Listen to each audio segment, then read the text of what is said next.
All right, Luke, it's finally here. We have a verdict in the Diddy case after 7 weeks of testimony. 7 weeks of testimony. So what have we learned, Kayla? What's the verdict?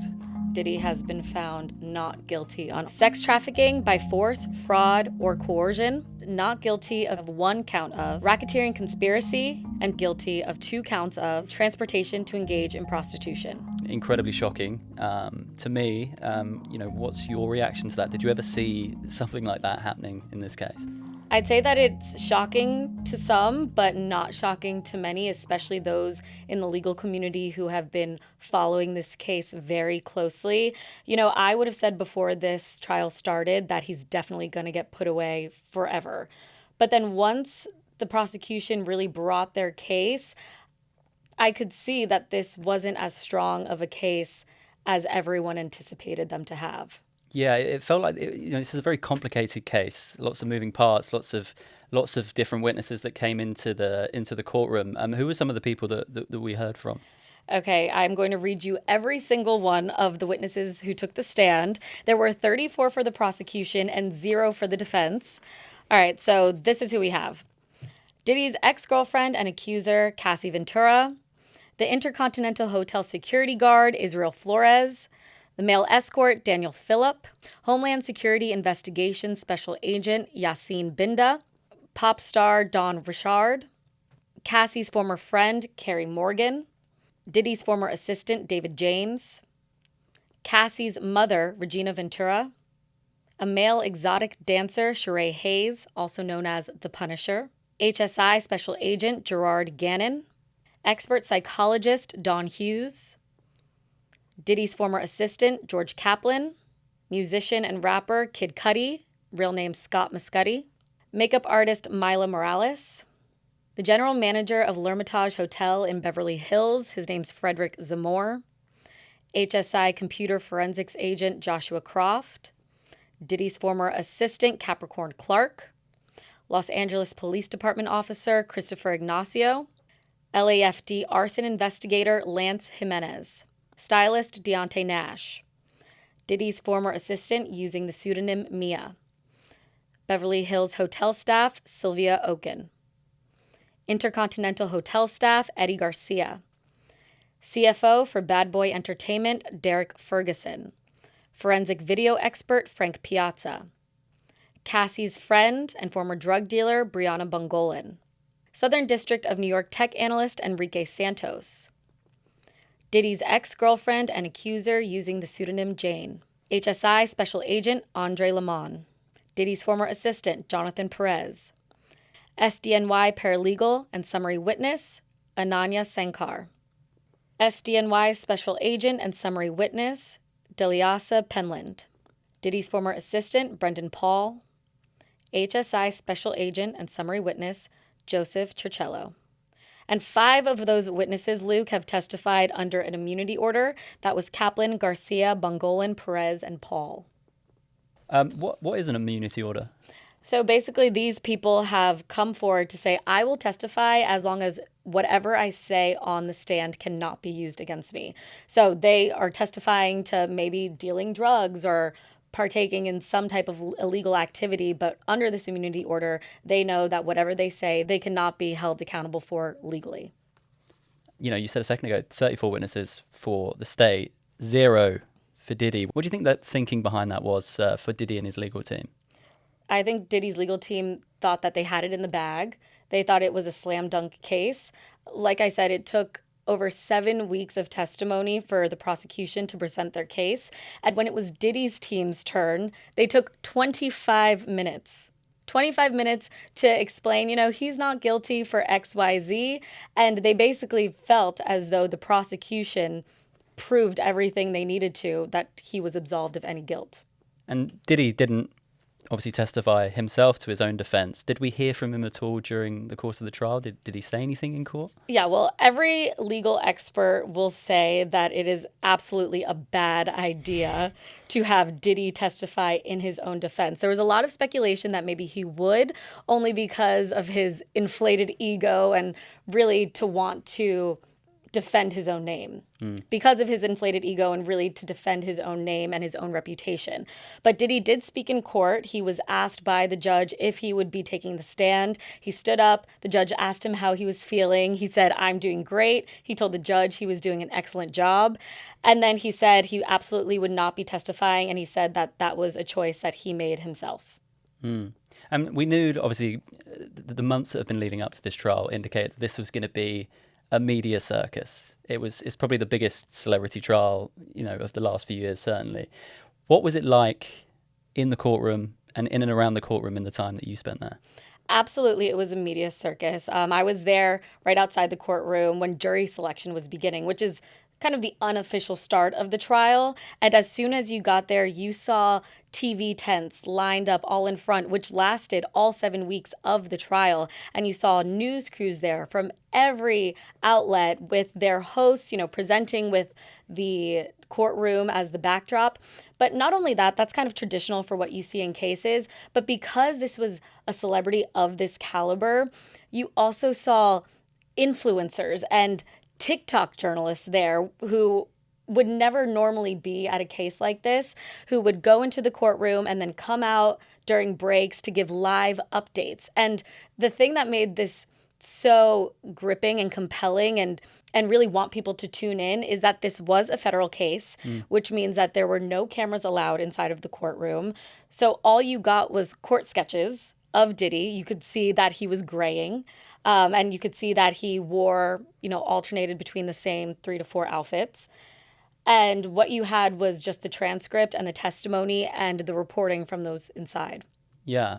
So you had to be there to witness it. You couldn't, tune in by any other means. You were in there when you saw Diddy for the first time.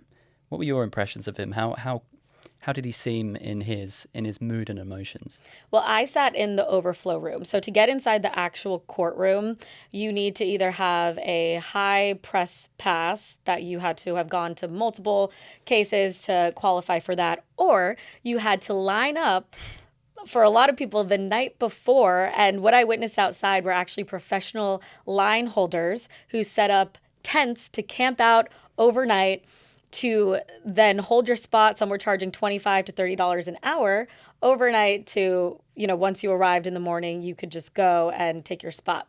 I didn't do any of that. So I sat in the overflow room where the court proceedings were live streamed on 2 screens. And again, this is open to the general public. So I did see a lot of fellow reporters there who were there for work. But then I also saw people who, to me, appeared as if they were Diddy fans. I was there during the testimony of Brianna Bongolan, who is Cassie's friend, who claims that Diddy held her over a balcony.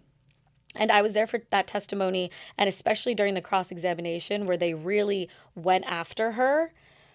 There were people who turned around that I saw them mouth, "Oh, she's lying," or "Oh, they got her." So it seemed very pro-Diddy, and that is not the type of decorum that you are meant to have in a federal courtroom. And there were times that the court officer had to tell everyone to quiet down. So it's a bit of a more pantomime than your typical kind of court environment. Oh, absolutely. And then I also want to say how much of a hallmark celebrity case this really was.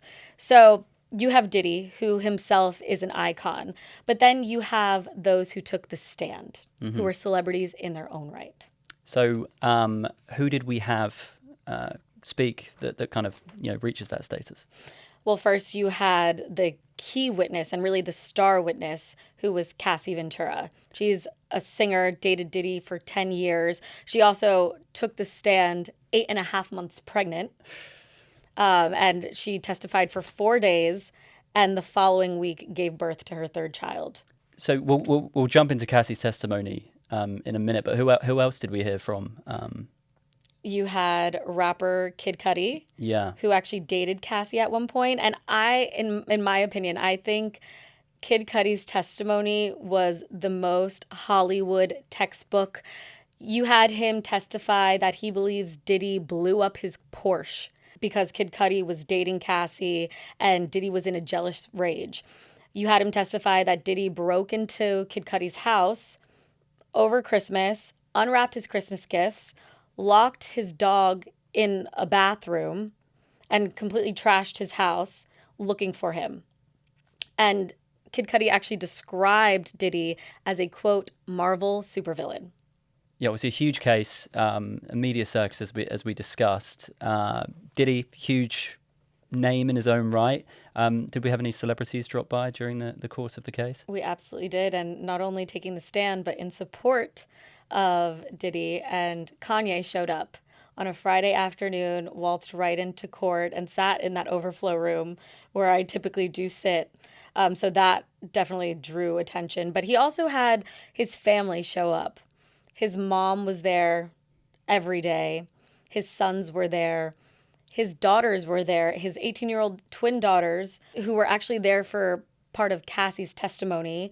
And she gave absolutely gut-wrenching testimony, very disturbing testimony. And his daughters did not return the next day for the rest of that testimony. Yeah, I mean, listening to some of this testimony, like you said, it's incredibly gut-wrenching for us to hear. What do you imagine it's been like for his family to hear some of these allegations that have been made against him by Cassie and by various others too?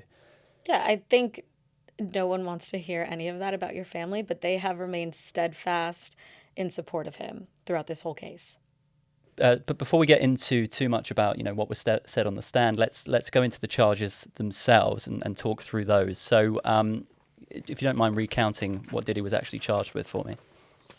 So Diddy was charged with sex trafficking by force, fraud, or coercion. And Luke, what do you think of when you first hear sex trafficking? Sex trafficking, you would envision that it's people being kind of smuggled against their will, maybe in handcuffs or something. But that's obviously not the case here. So what was Diddy actually accused of?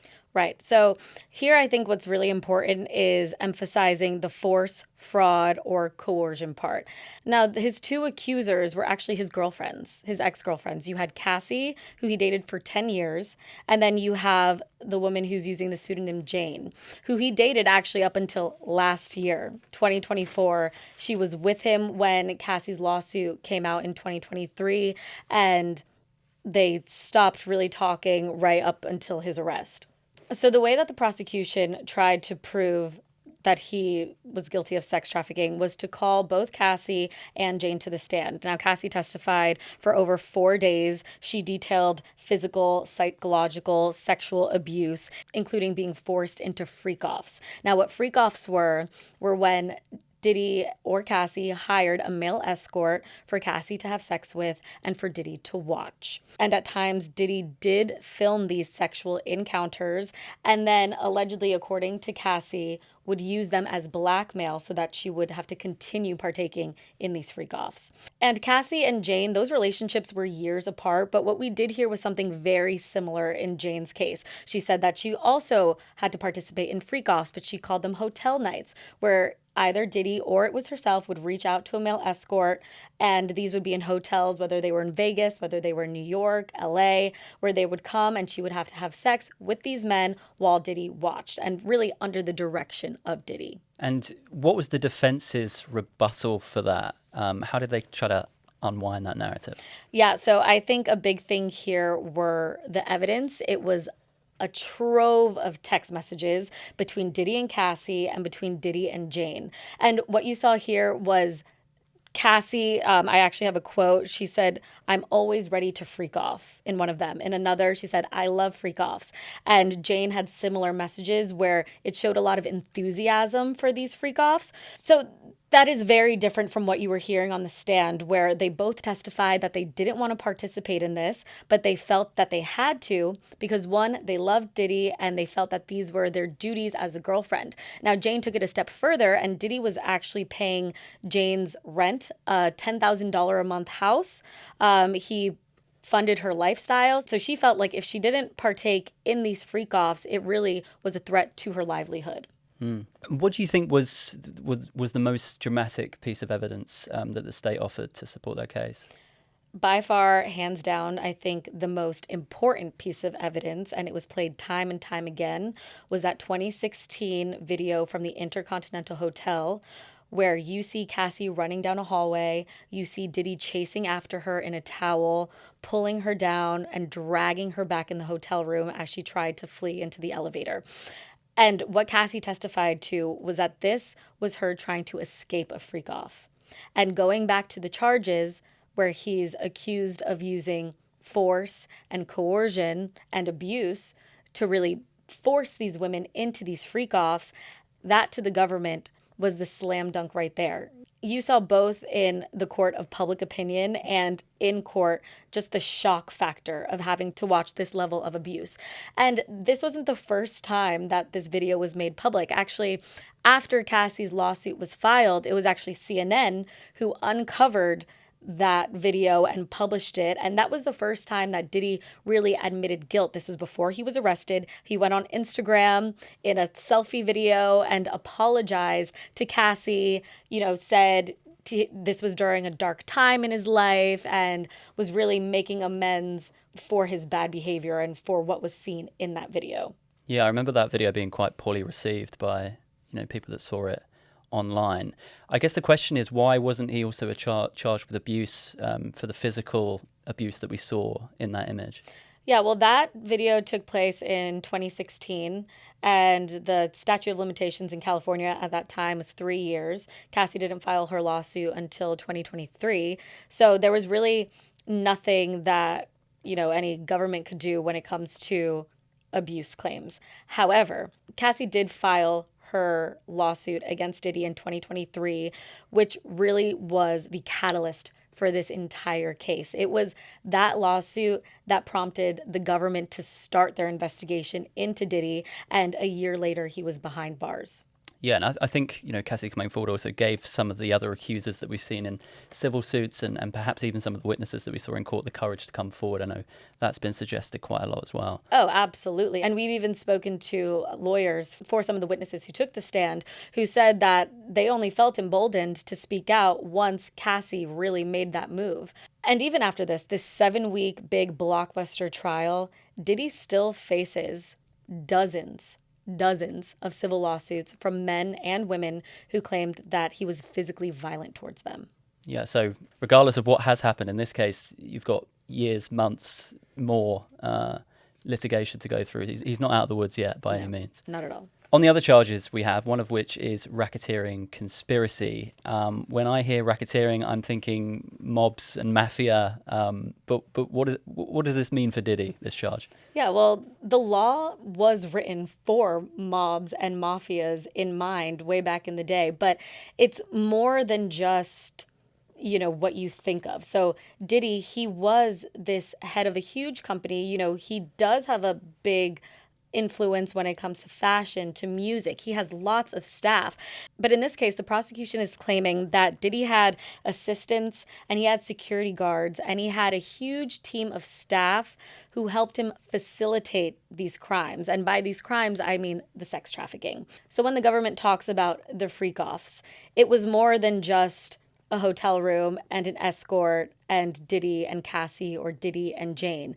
What they say is that his assistants, his guards would get baby oil for him. They would book the rooms for him. They would get drugs for him, all to facilitate the crimes, all to facilitate the sex trafficking of these women. So the defense, to disprove that, what did they tell the court? Yeah, so this is where it kind of gets in the weeds here. And I think that this was kind of the more complicated charge to prove. The RICO case. Diddy's defense team said that, these assistants and security guards, they were just doing as they were told. If they were told to book a hotel, that's a normal duty of an assistant. If they're told, buy me this, buy me that, you're looking at Diddy, who's an icon, who has what seems like an unlimited supply of money. Yeah, you just do his bidding for him. But these employees didn't knowingly participate in crimes. Buying baby oil and putting it in a hotel room, the defense said, was not a crime. So, the defense said that this was part of their normal duties as an employee, but wasn't there some suggestions that some of these employees were buying drugs for Diddy and other illegal things? Yeah, well, in Diddy's team's closing arguments, they said, Diddy is not charged with drug possession. And for an employee to just buy drugs, yeah, that would be illegal, but not in the sense of this larger criminal enterprise. You have to remember that it's this all-encompassing, he was the head of this mafioso criminal enterprise. And the defense is saying that that's not the case. He was just a rapper, an icon with a big entourage who did his bidding for him. So to summarize, the employees that worked under him would have to know that they were committing a crime for this charge to stand. Yes, Yeah. in a sense, yes. Yeah. And finally, transportation to engage in prostitution. Do you mind talking me through what that charge meant? Yeah, that one's a little more clean cut. The prosecution said Diddy paid for and transported Cassie, Jane, and male escorts across state lines. And they did that bringing forward Diddy's Amex receipts showing him paying for flights, for hotels in Vegas, in New York, in Miami, and even internationally in Turks and Caicos and other places in the Caribbean. And again, what was the defense's response to that, bearing in mind there's all these receipts and this paper trail of seeming evidence that these transactions were taking place? Well, I mean, Luke, this is just a relationship. If you wanted to fly your girlfriend out, why can't you fly your girlfriend out? So his team really used the defense that everything he did was just that of a boyfriend, a controlling and abusive boyfriend, but not that of the head of this criminal enterprise. And what was the defense's main argument in all that?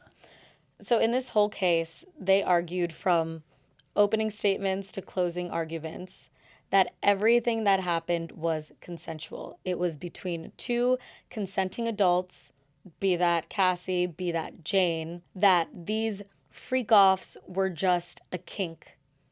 And that is between two consenting adults, and that has nothing to do with the government. That is not the government's business. And they did that through providing text messages, very loving text messages between the couple, saying, yeah, let's freak off. Let's do this. I love freak offs. I want to be with you. But then, to the prosecution's point, Cassie did testify that, I just said these things because I felt I had to as a girlfriend. And then that's where coercion comes in. So let's talk about Cassie. Obviously, she was the government's main witness in all of this, really, and as we said, kick-started these criminal proceedings against Diddy. What were your biggest takeaways from the testimony that we heard from her?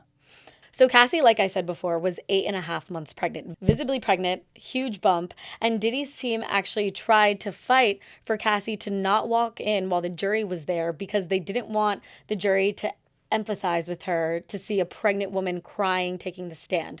Her testimony was extremely emotional. She broke down in tears at points. She was holding her belly, taking slow, deep breaths to really compose herself. And Cassie is a famous singer. You know what I mean? Like, this is no stranger or just some nobody. So it was a very emotional to see that this person that, you've seen on red carpets, you've seen on Diddy's arm, looking so happy, was so brought down and truly just heartbroken as she gives this testimony. Yeah, you said earlier that the testimony appeared to be at least too much for some of Diddy's children. What was the reaction like online to some of the allegations that she made against Diddy? Well, first, I want to say that when the jury was made to watch the freak-off videos, it was only shown to the jury. It wasn't shown to anyone else in the courtroom. They had to watch it with headphones on. At one point, as soon as it finished, you saw a juror kind of rip it off and look away. Very uncomfortable. It's an uncomfortable thing to watch. But then you go on social media, and I will say that the attitude was kind of split. You see some people hashtag free Diddy, and then you see other people who are saying he should be locked up for life.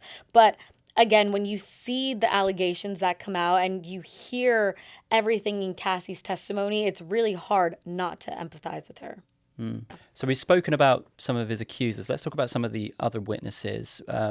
We heard from the security team at the hotel. Do you mind just talking me through that? Yeah, so that was Israel Flores and Eddie Garcia. They were guards at the Intercontinental Hotel.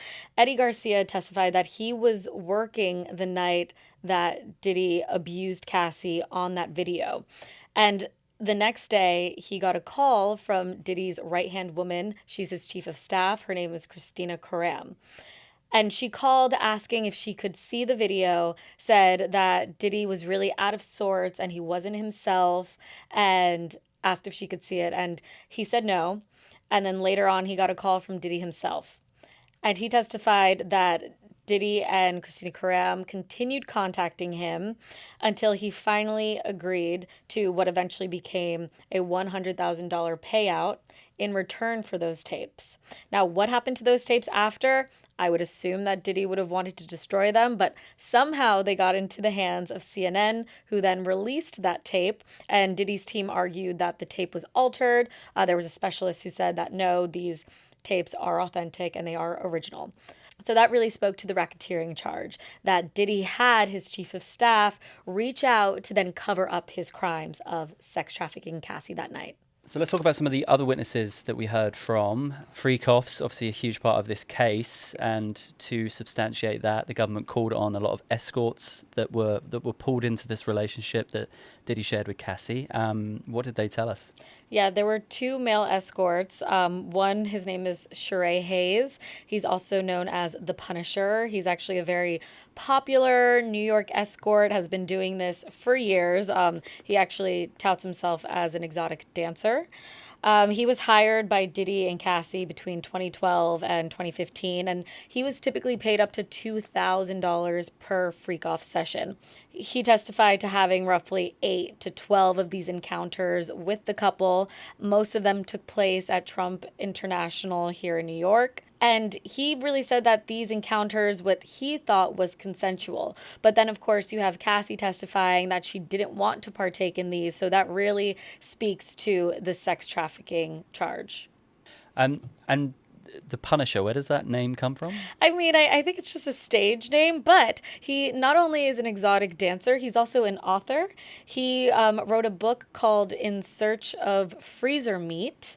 And once he took the stand, sales skyrocketed for his book. Imagine that. New York Times bestseller list yet? Or I'll have to check back on that one. Yeah. There was another male escort, Daniel Phillip. What was his involvement with Diddy? Yeah, so this was another escort who said he participated in freak-offs with Diddy and Cassie. Now, his testimony was a lot darker. He said that he actually witnessed Diddy abuse Cassie. He said that he saw him throw a bottle at her and drag her down when she didn't comply. And again, this really speaks to those sex trafficking by force, by coercion charges. So these freak-offs, what did they actually entail? What did we learn during some of this testimony about what actually happened in these hotel rooms? Yeah, so both Cassie and Jane testified that they were drug-fueled freak-offs, that they would be plied with drugs, and a lot of times would actually take the drugs because they wanted to disassociate, because they didn't want to be there. Both Cassie and Jane testified that freak-offs could last up to 2 to 3 days, and that was non-stop having sex with these escorts, with Diddy watching them. One of the escorts testified that Diddy would watch and would actually like to have the ejaculate from the escort then rubbed on his nipples. Both Cassie and Jane testified that they would get constant urinary tract infections from these and then still have to perform in yet another freak-off. So these are really disturbing allegations and disturbing things that would go on. But then again, you have his team saying it was all consensual and this is just a kink of his. And as far as Diddy was concerned, how involved was he physically in these encounters? Was he just watching or was he partaking? How did that work? So Diddy was described as the director, and he told Cassie and Jane what to do, what to wear. Jane said that she would wear high heels, 8-inch heels, you know, the type that you would see on a stripper, and have to wear them throughout the entire thing. So Diddy was really the orchestrator. Yeah, and Jane actually used the term cuck or cuckold, and this was because that definition is of a man who likes to watch his woman having sex with someone else. So Diddy would sit, watch, and pleasure himself while he watched his girlfriend having sex with someone else. And, you know, there's been several jokes made about it, but the baby oil in all of this? Where did that come into these freak-offs? How much baby oil was being used? What requirements did he have for the baby oil? Yeah, I think if there's one thing that really stays in everyone's mind years and years after this trial passes, it's the baby oil, because there were shipment container amounts of this baby oil that was seized by investigators when they raided his homes. And the baby oil was used, these women testified, and even the escorts testified throughout the freak offs. You know, they would lather themselves up, it would make it easier for penetration, and lots of baby oil, lubricant, Astroglide were all recovered, as well as when one of the special agents testified, he testified to finding cash, to finding guns, to finding positive affirmations written on the mirror of one of Diddy's bathrooms. Some said, "I love you." One asked, "What do you want?" Others said, "You are a legend." So yeah, very interesting things scrawled on the wall, and that all came out in a trove of evidence that was turned over by the prosecution. I think I also remember seeing something about a climate-controlled briefcase specifically for baby oil because he liked his baby oil at a certain temperature. Is that right? Yes, that is a fact, and I believe that was his assistant that testified to that one. And these freak-offs, they would last hours, sometimes days at a time. Who was responsible for cleaning up the mess that inevitably ensued? Well, that was the job of his assistants, of his team. And that's what the prosecution is arguing was part of this criminal enterprise, that he had his employees go to the hotel room and cover up his mess. And that Diddy would even send to his team or send to his financial advisor the bill for the cleanups. Or he would warn them and let them know, you know, there's going to be a big bill for this. And one of the assistants actually testified to having to clean up oil, semen, blood at times, and it was not a pretty sight. These cleanups, did we ever get any insight to how much they cost afterwards? Yeah, there was actually a $1,000 cleanup bill at the L'Hermitage Hotel in Beverly Hills, and that was for excessive oils and excessive candle wax. Right. So we've spoken a little bit about Cassie earlier on, and we said that Kid Cudi was also a big part of this case. Some of the shocking allegations that he shared on the stand. What do you remember of what he told the court? Yeah, Kid Cudi came in looking like a true rapper musician. He was smoking a cigarette in his leather jacket as he walked into court. And he testified that, you know, he was dating Cassie and he actually really loved Cassie and felt that she actually played him because they started dating when she and Diddy were on a break. She, of course, eventually went back to Diddy and really broke his heart. But he said that once Diddy found out that he was dating Cassie, he broke into his house, he unwrapped his Christmas gifts, he locked his dog in the bathroom, and this was all while he was looking for him with a gun. Weeks later, his Porsche explodes. A Molotov cocktail was thrown near it, and you saw pictures of the Porsche completely damaged, the top, the side, the seats, completely ruined. It was firebombed. And Kid Cudi testified that he felt that that was Diddy. He felt that he got that closure, that Diddy came up to him at Soho House in Los Angeles years later and actually apologized to him for everything. He didn't say specifically that, you know, I bombed your car, but he did apologize, and Kid Cudi felt that that was the closure he needed. And what was like the reaction to Kid Cudi's testimony within the hip hop community specifically? Yeah, there was some backlash. You know, the rapper Young Thug, he actually called Kid Cudi a rat. Kanye West, you know, he's now known as Ye. He's been a supporter of Diddy from the start, and he had lots to say about Kid Cudi. Kid Cudi himself came out as soon as he got off the stand and put up a video saying, "Thank you for all the support. This was really hard." But again, if you're subpoenaed, you know, what else are you supposed to do? You got to take the stand. Yeah, your hands are tied in that situation. Where Diddy's concerned, obviously, you know, a music mogul, a legend of hip hop. Where does his legacy stand now in the wake of this trial, do you feel? Well, it's interesting because before this happened, before Cassie filed her lawsuit, the year before he was handed the key to the city from New York. He's from Harlem, born and raised in New York, really came out of, the streets to build this billion-dollar empire, to have it all crumble down overnight. And the year before, he even won the VMA Video Vanguard Award, which is essentially a lifetime achievement award. So it felt as though, height of career, finally really getting all your flowers, all the praise. He's a bit older. He just turned 55, to then have that all turned around and really have your legacy tarnished. And I think, no matter what the outcome was for this case, whether he was found guilty or not, the stain from all of the allegations that have come out against him, and I don't think, no matter what the outcome of this trial was, that he would be able to recover. You mentioned Kanye West a second ago. His support has gone beyond just messages and showing up to court. What's been happening there? Yeah, just recently Kanye teamed up with Diddy's son to release an EP in support of Diddy, and Kanye's even wrangling his daughter Northwest into featuring on a few songs. And Kanye has really stood by him, and I feel like he's kind of one of the only people in the hip hop community who have stood by Diddy. I mean, Diddy and Jay-Z were really close friends. At one point, Jay-Z got entangled in this when someone filed a lawsuit to claim that Diddy and Jay-Z both abused her when she was underage. That lawsuit was eventually thrown out. But there has not been wide-ranging support besides Kanye. And Kanye's status right now, he might not be the person that you really want in your corner if that's the only person. But he is supporting Diddy along with his family.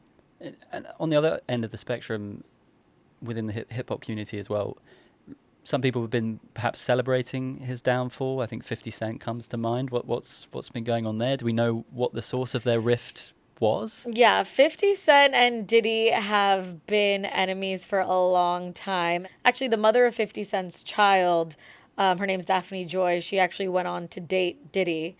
So there's a little conflict there.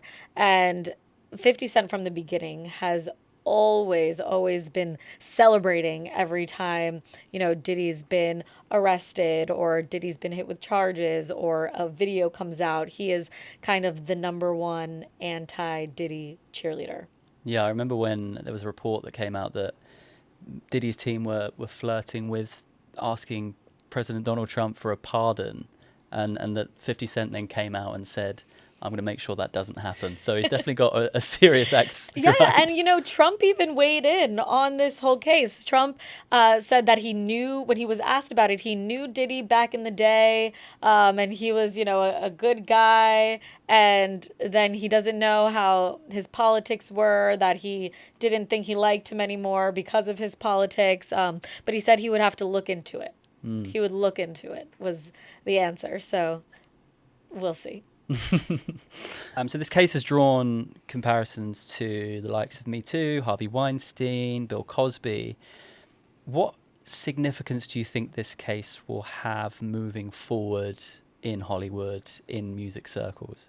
One thing that keeps coming up in this case is that these allegations against Diddy really aren't anything new, in the sense that it felt like an open secret that, you would hear the phrase "ain't no party like a Diddy party" because, crazy things went on. I mean, I think we've had Bill Cosby, we've had Harvey Weinstein. The Me Too movement was years ago, and you are still seeing, repercussions from it. And when Cassie did file her lawsuit, she did embolden other women to come out.